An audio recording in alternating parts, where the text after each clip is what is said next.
Alright, ladies and gentlemen, I'm your host, Chris Crenshaw, and we are live from the 336 once again for episode 147 of the 815 Exchange.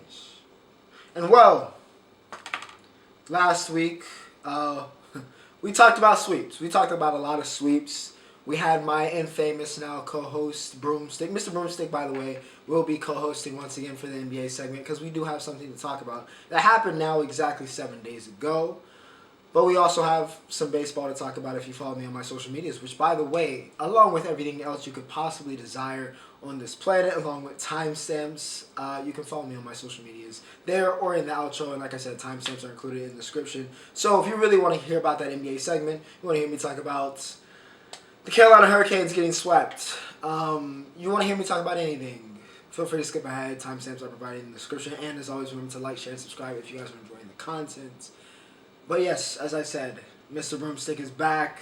My voice is back.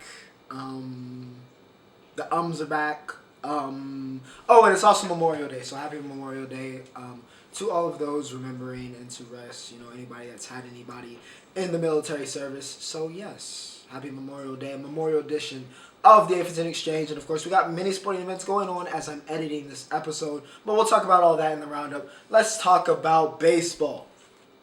Let's talk baseball, not just the MLB.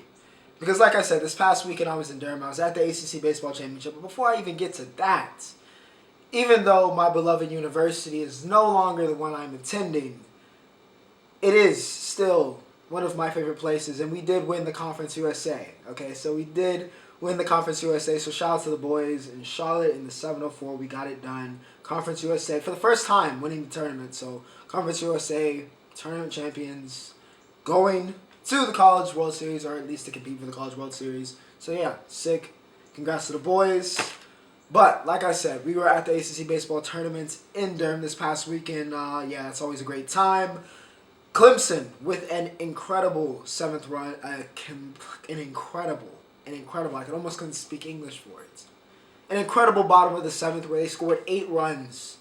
Basically threw open the lid of that game and yeah, took it. They won 11-6.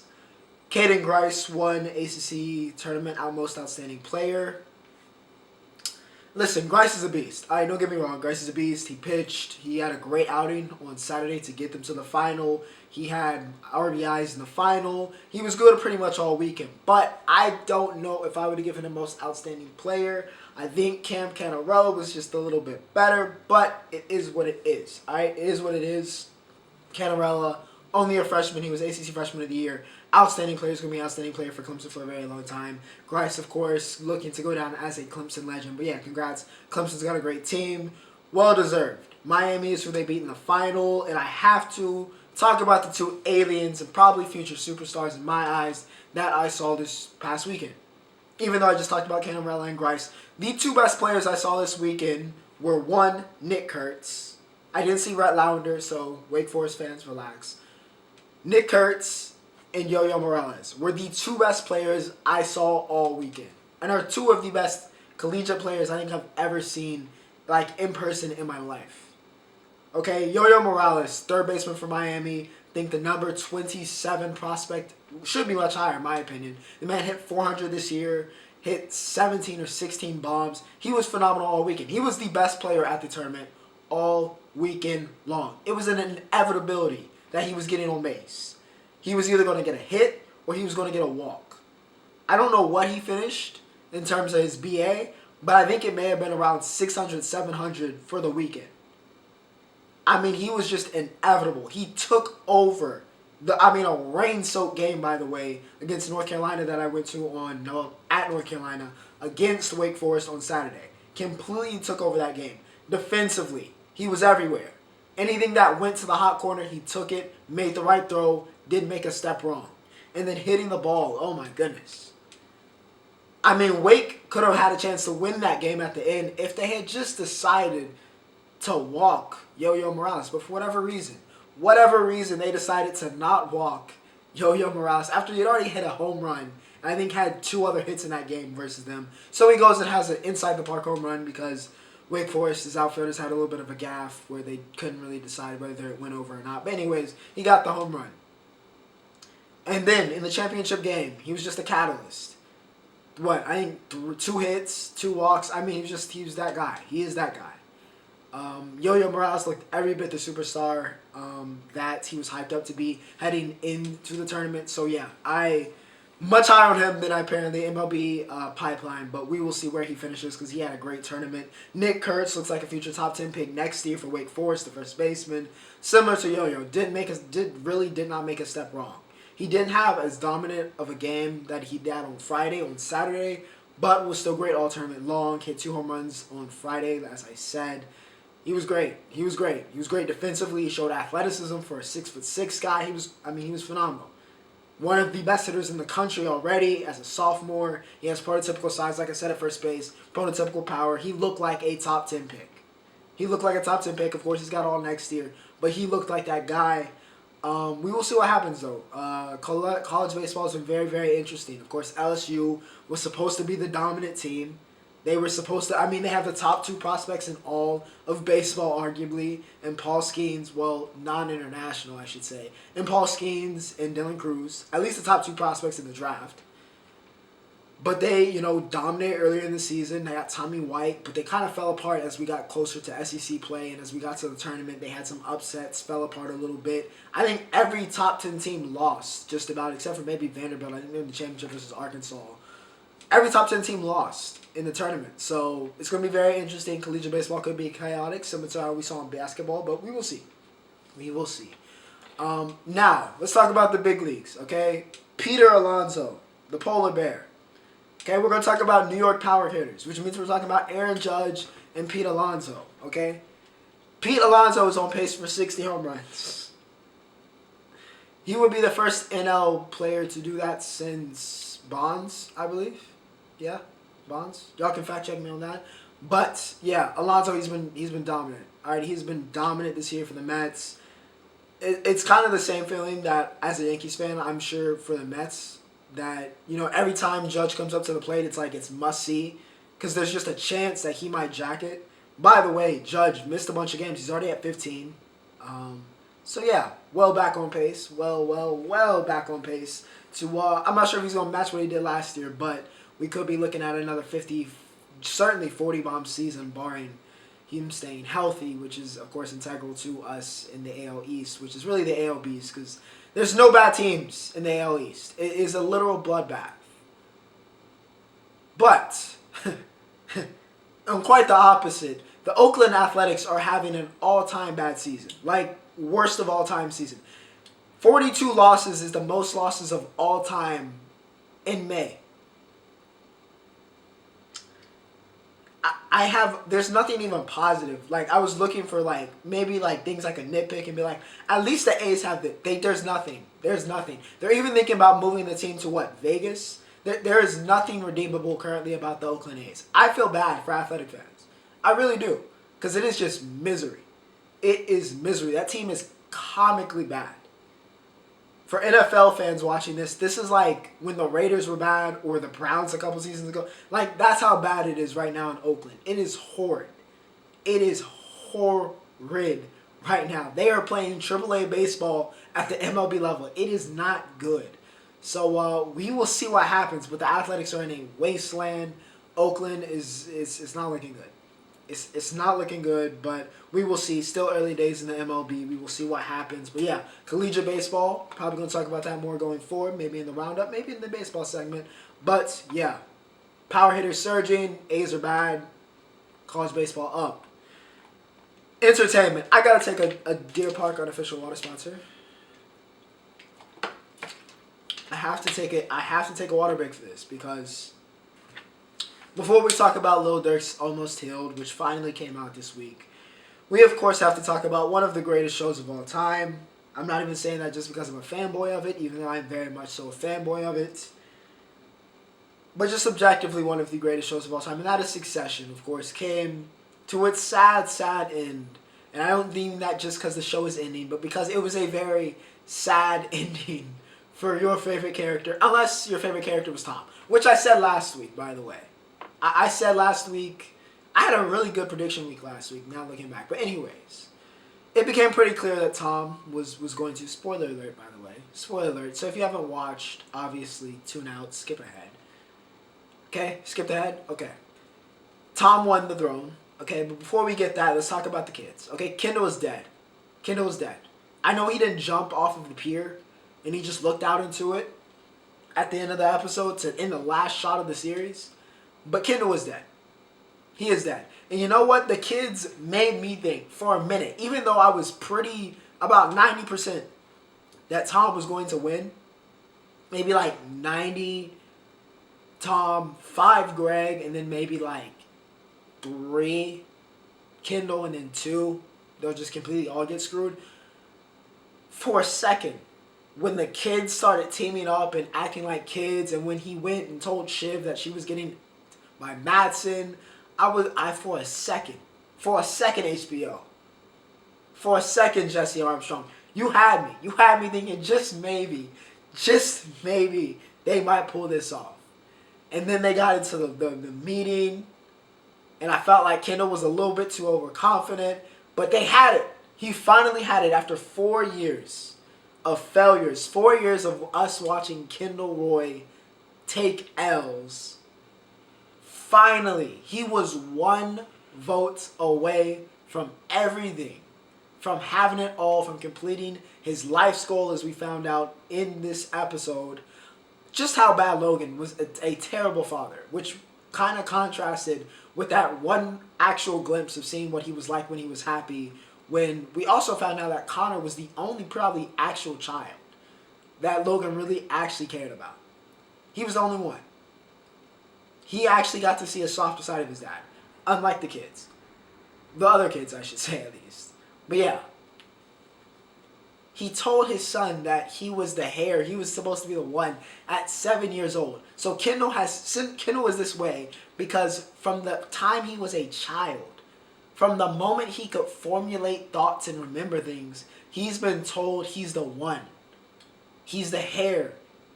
He's got to take over. So it's been his life's mission. This is why Kendall is the way he is. But when he was on the cusp of achieving everything he ever wanted, Savant's name is Shiv for a reason, okay? Shiv is a Shiv, as they said in the show. Shiv is a snake. Shiv is going to be a snake till the end of her days. She is a snake till the end. She's like her mother. In a way, we saw her become Caroline in this episode. But yeah, Shiv is a snake. She's jealous, she's spiteful, she's vengeful. And in that one moment, that spite came back and she voted no. Kendall crumbled, strangled Roman. We'll talk about that in a second. Roman crossed the line. They started fighting. It was just embarrassing. They just completely unraveled. It was terrible. Kendall started lying about killing the kid, trying to gaslight them. It was just terrible. It was terrible. Kendall was dead. Even if we didn't see him actually jump, which I feel like would have been a little bit too much. It would have been a little bit too much fantasy, kind of, for him to just go to the top of the building and jump, right? That would have been too dramatic for Succession, right?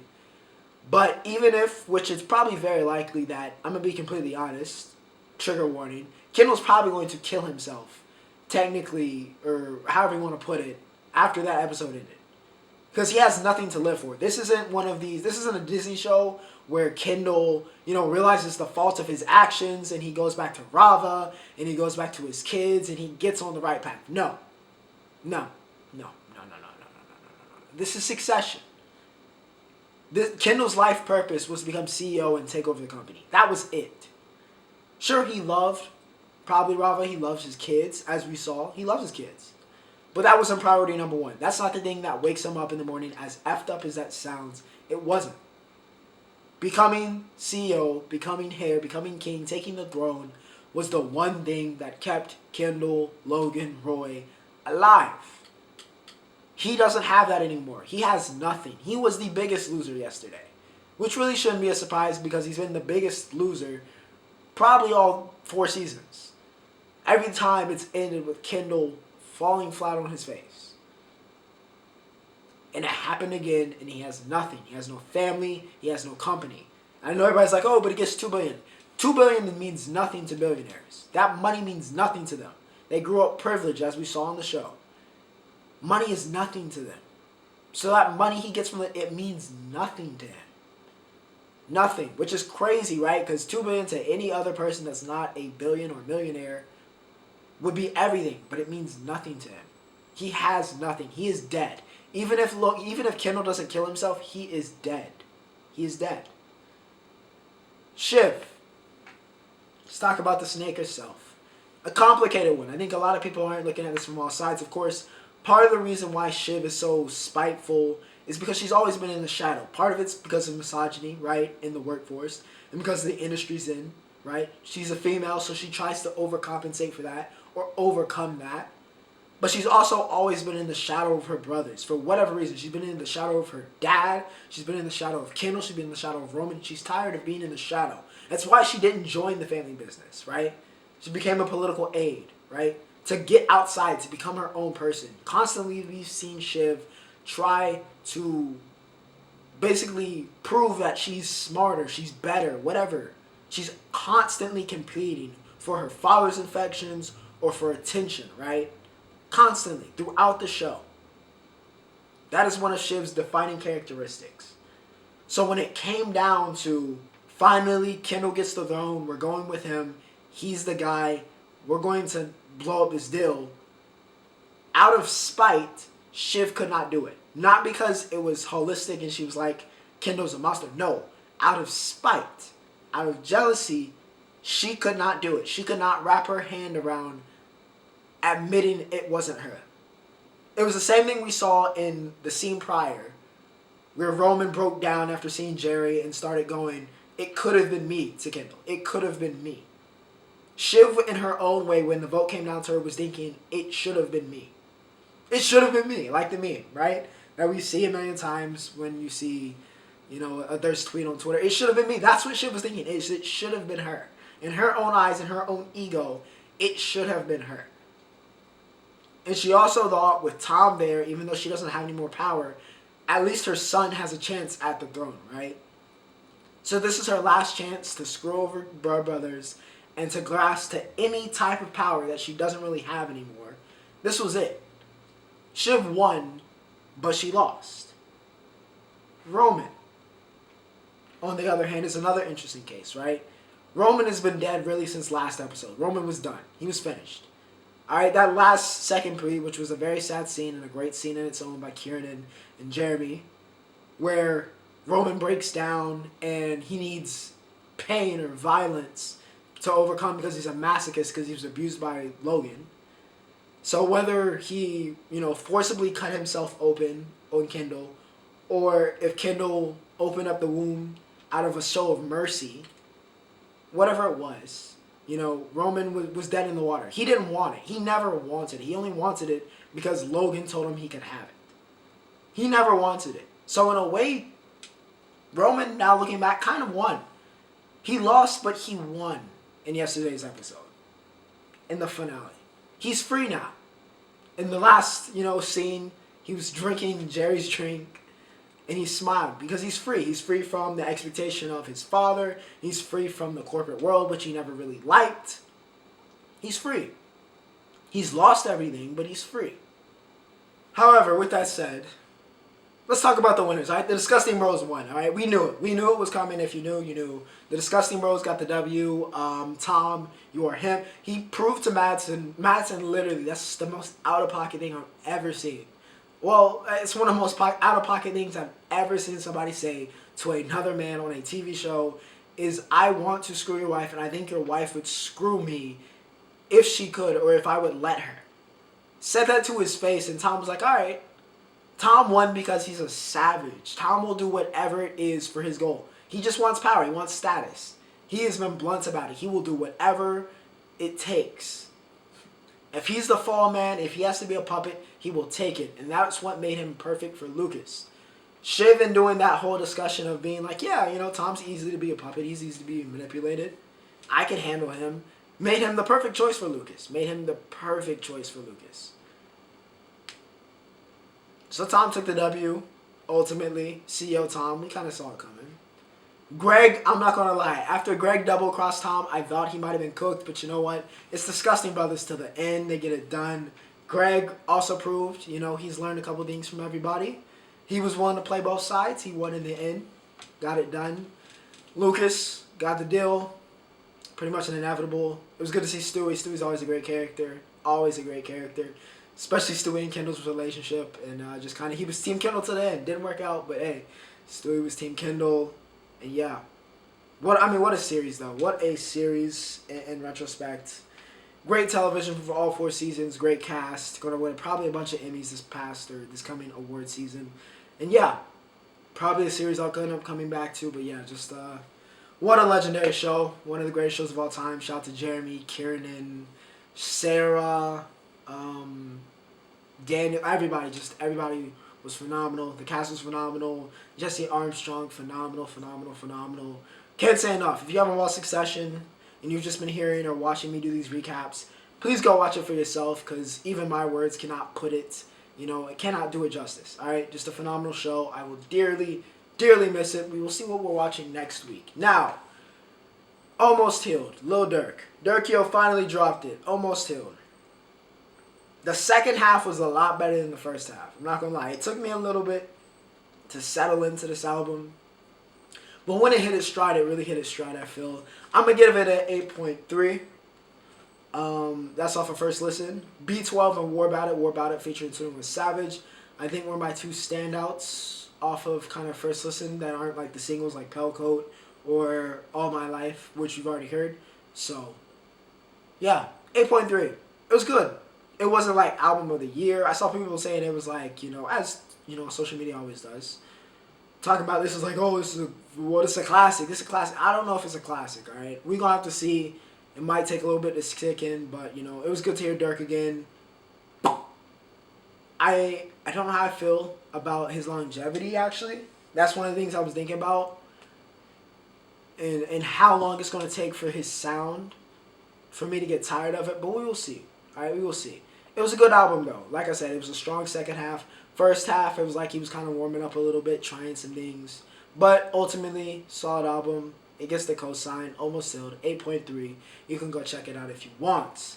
Now, it's showtime. NHL, all right? It's showtime, okay? And unfortunately, even though the Carolina Hurricanes are my beloved hockey team out of Raleigh, I have to break out my co-host, Mr. Broom. You have returned. You have returned for another week. Last week you were here for the NBA segment, and I donated you to the Los Angeles Lakers, who I will be giving you back to in about 10 minutes. Probably less than that. But nonetheless, unfortunately, I have to give an honorary broomstick to my Carolina Hurricanes because Sergei Bobrovsky is a menace to society. He is. This game was won 4-3. We finally scored against Bobrovsky, but he still had 36 saves and a .923 save percentage. I don't know why. He played like the love child of Raw, Hasek, and Brodeur. I don't know why Bob decided to do that against us. I don't understand, but it happened. All right, it happened. It is what it is. Shout out to Bob. But you know who the real carrier of the broomstick was? You know who was really cleaning up the ice? Cleaning us up, sweeping us away? It was Matthew Tkachuck. I am going to have nightmares. Nightmares of Matthew Tkachuck. He scored not 1, not 2, but 3. 3 game winners. How is that even possible? 3 game winners in one series, in 4 games, to eliminate us. He didn't even have the courtesy to let us go to overtime this time. He had to score with 4 seconds left in the third period. 4 seconds left in the game. 4. Had to do it in the most heartbreaking fashion possible. Now, while this is painful, with Tkachuck and Bobrovsky's antics, ultimately it was still a successful season for the Carolina Hurricanes. We dealt with a lot of injuries. We dealt with a lot of, things going back and forth. I was shocked to even see us make the Eastern Conference Finals with, what we were dealing with. But you know what? I will take it. All right? Even though we got swept, Panthers were a better team. Like I said, Bobrovsky was sitting on his head. It wasn't like we got murked all 4 games. We played four very, very, very close games that honestly you could almost say could go either way. But you know what? Congrats to the Panthers. They earned it. Swept us. And like I said, Bob, Tkachuck, they got it done. Unfortunately, broomsticks were out. Now, who will the Panthers be facing? We still don't know. We still don't know because the Vegas Golden Knights are leaving the door open. Now, Game 6 is tonight, and they may close it out. So by the time you're watching this, along with a couple other sporting events, because it rained all weekend, and everything got moved to today, things may get closed out. All right, Vegas may close it out. But for now, Game 5, they did not close it out. All right, they did not at all close it out. And a lot of that was due to Dylan Dara scoring 2 goals in the 3rd period in the most clutch way possible to keep the Stars alive for another game. All right, Vegas just cannot close that door. Now, we're seeing what happens in the NBA when you don't close that door. How that can come back to haunt you. Vegas, I think, needs to close the door tonight. We will see what happens, like I say. But they need to close the door. They need to shut it down. They need to win tonight. Do not give Jamie Benn, is he back from suspension? By the way, that was a dumb cross-check. I mean, a horrible, idiotic cross-checking game for her. Especially that early. Put your team at risk like that. I do not understand that. But anyways, I think Ben might be back this game. Of course, you got Seguin. J-Rob has been dynamite once again in the series. He's starting to hit that tempo again. The Stars are dangerous. All right? The Stars are dangerous. Eichel, Vegas, close it out. That's my best advice. Don't let Game 5 happen where you had a chance and you let it go in the 3rd. Close it out. You do not want to go to 7 games. You don't want to do it. You don't want to do it. Trust me. You don't. We will see. But yeah, somebody's got to meet the Panthers. Will it be the Knights? Or will it be the Stars? We'll see next week. National Basketball Association, of course, is our main event. And with that said, I have to bring back my co-host, Mr. Broom. I said it last week. I might even pop the... In fact, Chris, roll the clip. Ain't looking good for the Lakers. So, in honor of their impending sweep, and the Nuggets becoming the first team to sweep a LeBron James team outside of the finals. Congratulations. Here's your honorary broomstick. The Nuggets are going to the finals. Put money on it. Roll the clip. I said last week, as you just saw, exactly what was going to happen. A lot of people were surprised. A lot of people were shocked. Listen, there are levels to this game sometimes. That's just it. There are levels to this game, and the Denver Nuggets were on a different level than the Los Angeles Lakers. Simply put, Nuggets get the win in Game 4 and get the sweep. 113 to 111. Joker,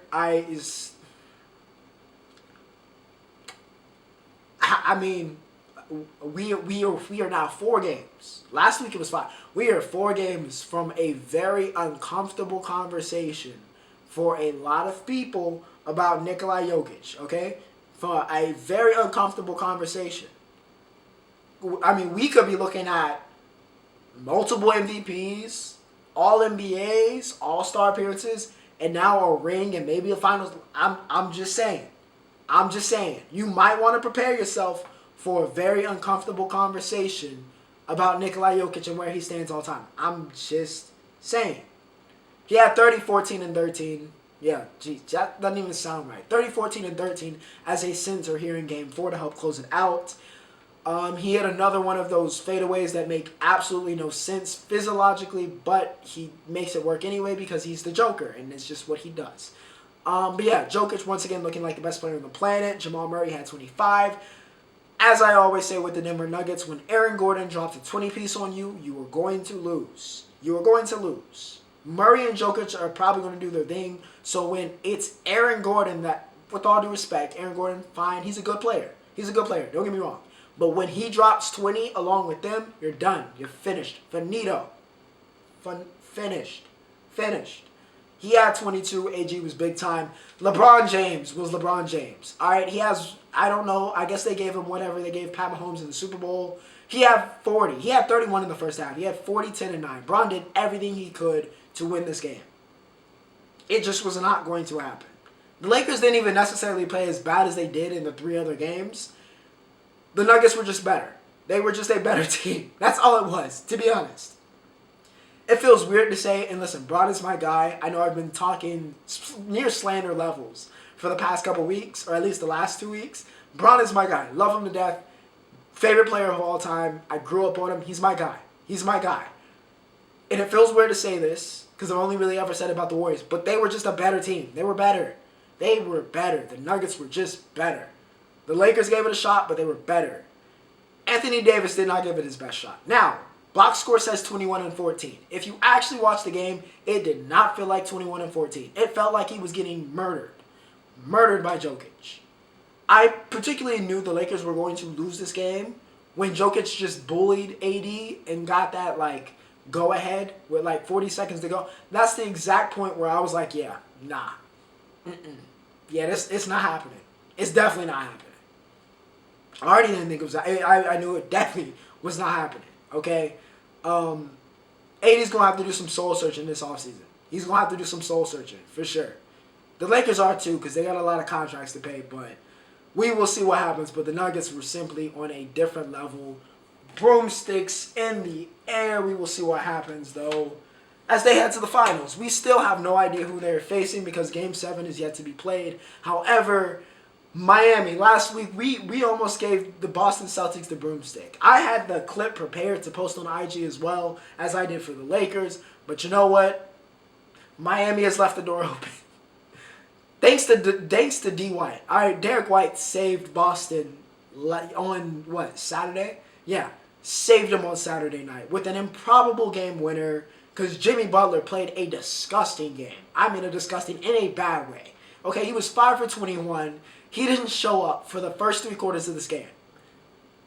But fourth quarter, Jimmy Butler, by God, he is the most dangerous man on the planet. Okay? He is the most dangerous man on the planet in the fourth quarter. Jimmy Butler is dangerous. He is a bad, bad man. 24, 11, and 8. After he started 3 for 19. It was a disgusting performance, but he was so clutch, and he made the right plays and had the game won. But Derek White, once again, that putback was just, I mean, a saver. A legacy saver, possibly for Jason Tatum and Jaylen Brown. JT had 31, 12, and 5. He was great. JB had 26 and 10. He was great. Won their most efficient nights, but they did what they had to do to win. Fair enough. Did what they had to do. Marcus Smart chipped in with 21.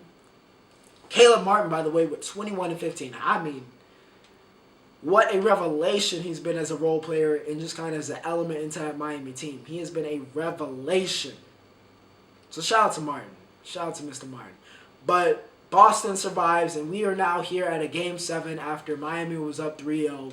And once again, like I told the Vegas Golden Knights, you got to close the door. You got to close the door. Because now momentum has shifted. As great as Jimmy Butler is in the fourth quarter, as iron-willed as this Miami team is, this is not in their favor.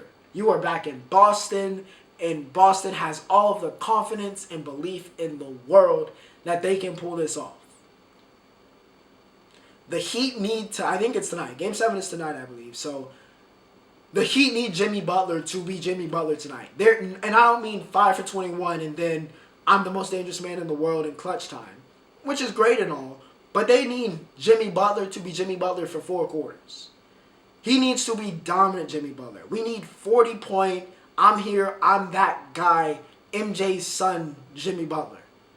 Jimmy Buckets. They need Jimmy Buckets today. He just can't, do the whole, I'm not a star to the fourth. It's not going to work, and it's not going to win you Game 7. Almost won you Game 6, but it's not going to win you Game 7. We saw what Tatum can do in a Game 7. We saw that last series. Broke the points record. I believe JT's going to show up tonight.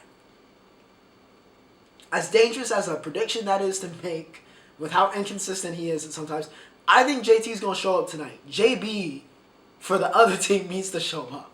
Jimmy Buckets needs to show up, or Miami's going to get run off the court. They'll get run off the court. I'm not going to predict a prediction on that game, on Game 7, but I'm going to just say, Jimmy Butler has to show up. Tatum has to show up. Jaylen Brown can make this a much easier game for Boston if he does what he usually does and isn't like 6 for 17. That would help as well. But yeah, the stars. It's a Game 7. The stars are going to make it. The role players may play key parts, may have big moments, as we saw in Game 6. but it's Game 7. Your superstars need to be superstars. This is where championships are won and lost. So it's going to be interesting. Too close to call. I think Boston probably should be the favorites, but we will see. We will see. But you better show up. It's Game 7. It's Game 7. Somebody's got to play the Nuggets. Who's it going to be? Who's it going to be? Now, with that said, ladies and gentlemen, that brings us to the Roundup. I don't need to tell you who won in F1 this week. You know who it is. Max Verstappen wins the Monaco Grand Prix. Once again, Memorial Weekend is the greatest weekend for racing. Monaco, Indy, Coke 600, which of course got delayed till 3 o'clock today, so in 4 hours from when I'm recording this. However, we did get Monaco, which was Monaco for about the first 50 laps, and then the rain came and chaos ensued, and people were... Kevin Magnussen had a disaster class. Lance Stroll had a disaster class. Alonso almost won the race, but they put on... They didn't put on intermediates, and they should have put on intermediates the first stop, so they didn't make the double stop, so they could have closed. Anyways, Max, once again, is a different breed. Once again, Monaco is won and lost on Saturday, and he won qualifying, so he was probably always going to win the race. But yeah, Max wins again. It's his championship to lose. It's his records to break. You know how this goes. But yeah, Fernando, yet another podium. Shout out to Esteban Ocon. He was driver of the day, well deserved. The Alpine gets it on third, P3. Second podium ever for Ocon. So yeah, shout out to the boy. He was great all weekend. But yeah, chaos ensued with the rain. Joseph Newgarden wins the Indy 500. We had chaos ensued there with that crash that hit that, Chevy Cruze, where the tire fell off and went over the stands. That was insane. But yeah, Newgarden passes Marcus Ericsson on the last lap. Very exciting, close to the Indy 500. But yeah, shout out to Newgarden. He gets it done. Soccer. To end it off here. Leicester and Leeds get sent down. Of course, it was Championship Sunday. So, titles were won or lost. Relegation battles were won or lost. Leicester and Leeds lose on the final day, so they are headed down. Everton stays up. Luton Town wins in penalties in the Championship, so they are going up to the Prem.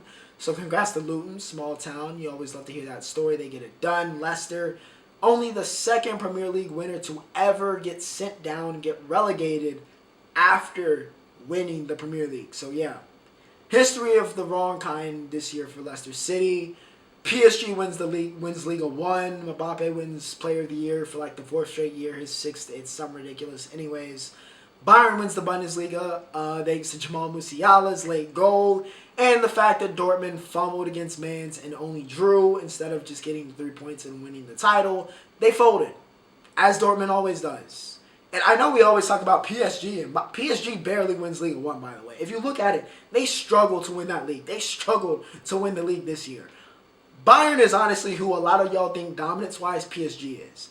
Bayern barely. I mean, PSG barely won Liga 1. Bayern has won the Bundesliga 11 straight years. 11. That's insane. It just doesn't make any sense. Doesn't make any sense. How does one team win a league 11? That's the Farmers League. I don't think any of the, for the record. I hate calling any of the top leagues Farmers Leagues, but if there's a Farmers League, why wouldn't it be the Bundesliga, where the one team has won the title 11 straight years? I digress, alright? FA Cup final next week, we'll talk about that. Champions League final in 2 weeks? Or 1 week? I think it's 2 weeks. I'll check. But anyways, we'll talk about that when it comes up. But yeah, a lot of things today. Lacrosse championships, Northwestern beat Boston College in the women's final. Destroyed them, by the way. But yeah, Duke plays Notre Dame. I will be sweating my head off for that and praying to the dear gods that we win a national championship for the first time since like 2013. So, wishing the best. But the Cavana Bros are terrifying. Though we do have Brandon O'Neal. But the Cavana Bros are terrifying. And we may or may not have, should have not been in the final. Anyway, but nonetheless, men's lacrosse championship today. And we also have the Coke 600 as long as it does not rain in Charlotte. But yeah, plenty of stuff to talk about for next week that are happening today. So we'll talk about that for episode 148. But for now, YoYo Show signing off.